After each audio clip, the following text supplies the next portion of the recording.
Hi there, you're watching Time Warner Cable's Local Edition, the Sacramento Report. I'm Jaime Garza, joined today by Assemblymember Bonnie Lowenthal. Nice to have you here. Thank you, Jaime. Two topics we want to talk about today. Yes. One is high-speed rail, and the other is judicial branch spending. So let's start with the first one, high-speed rail. It's supposed to help our state get people from Southern to Northern California quickly, but it's rather controversial.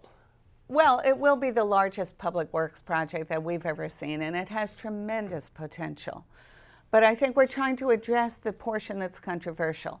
The part that's controversial is the current organization of the High-Speed Rail Authority, and there are a number of bills this year that are going to address the authority.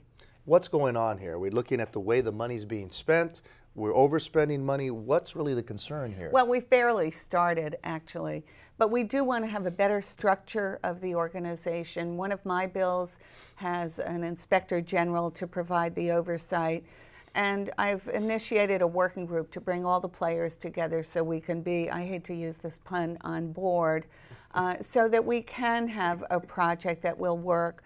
We need to make sure there's a business plan that's reasonable. We need to understand if it's going to be private funding that comes in, because part of the original bond was excluding public monies for operation and maintenance. So all of these things need to be addressed. So you're just basically saying we need a little more checks and balances on this project. That's perfect. I mean, we had Laura Chick, who was the Inspector General, looking over federal dollars and how they were being used. So it's sort of the same kind of thing specifically for this project. Very much so. We want to give the public confidence that as the bond money is being spent, that we are providing the proper oversight to ensure that there's nothing wrong, irregular, or anything else. Now we're starting the first leg, and it's kind of a little bumpy there. We'll see how far that goes, but it'll be good to have somebody overseeing that. Let's talk about the judicial branch spending.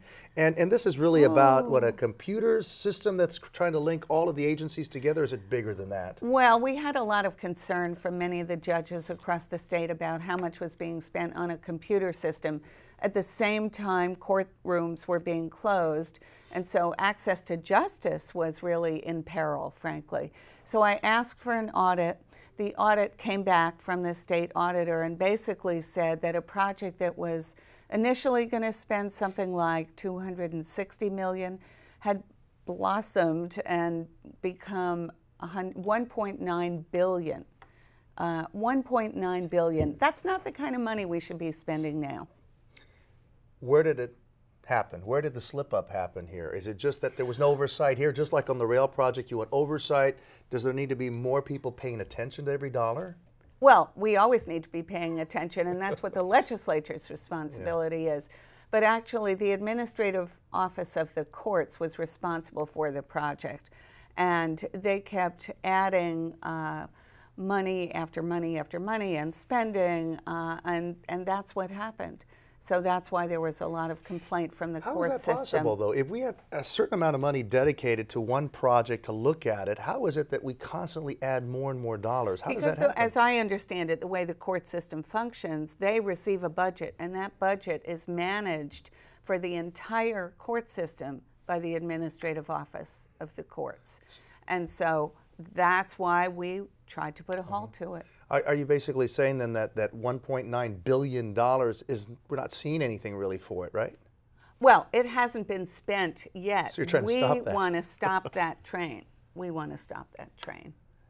Well, good luck to you. We'll have to see how that is. I mean, I can understand the system wanting to interlink, make things more streamlined and quicker, but... Absolutely, it's very important. But of course, that $1.9 billion doesn't even include the justice partners that they want to link in, the sheriffs and so on, at the local level. Got to work together, and it gets kind of complicated. Yes, Assemblymember Bonnie Lowenthal, thank you so much, and thank you at home for watching Time Warner Cable's Local Edition.